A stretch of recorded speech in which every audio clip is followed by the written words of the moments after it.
Welcome back. It's the third week of the formal House impeachment inquiry, and Congress returns from a 14-day recess.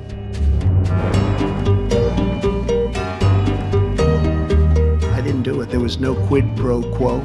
That was the official line on the phone call between Donald Trump and the Ukrainian president up until about noon on Thursday. Then this happened. Just described as a quid-pro-quo. We do that all the time with foreign policy. Wait, so there was quid pro quo, but not about Joe Biden. This, in effect, is the final fallback position for the White House. Yes, they did it, but no, it wasn't a big deal.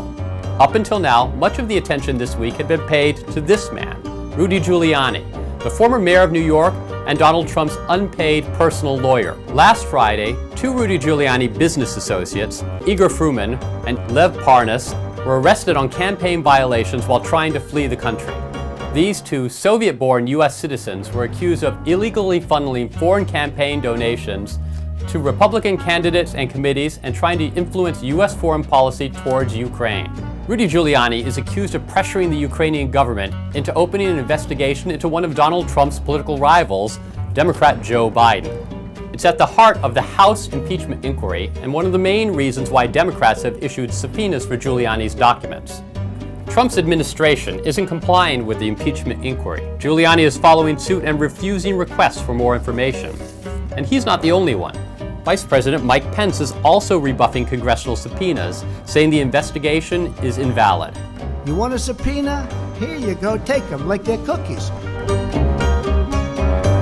This woman, Fiona Hill, a former top advisor to the White House on Ukraine and Russia matters, testified before Congress on Monday. She reportedly sharply criticized what she saw as attempts by Rudy Giuliani and White House Chief of Staff Mick Mulvaney to circumvent normal foreign policy channels on Ukraine.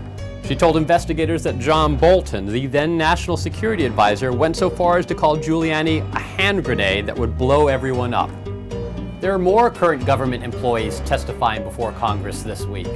State Department staffers George Kent and Michael McKinley, and this man, Gordon Sondland. You might remember Gordon Sondland, the U.S. ambassador to the EU, abruptly canceled his meeting with investigators last Monday, citing White House orders. Now under subpoena, Sondland is in D.C. and reportedly talking about his direct contacts with Donald Trump about Ukrainian policy.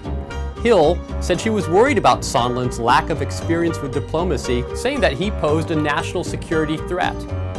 But all of this happened behind closed doors and not in the public eye. So what does this all mean for Donald Trump?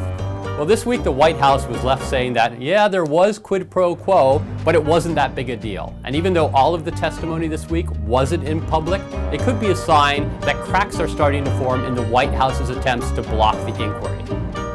That's all for this week.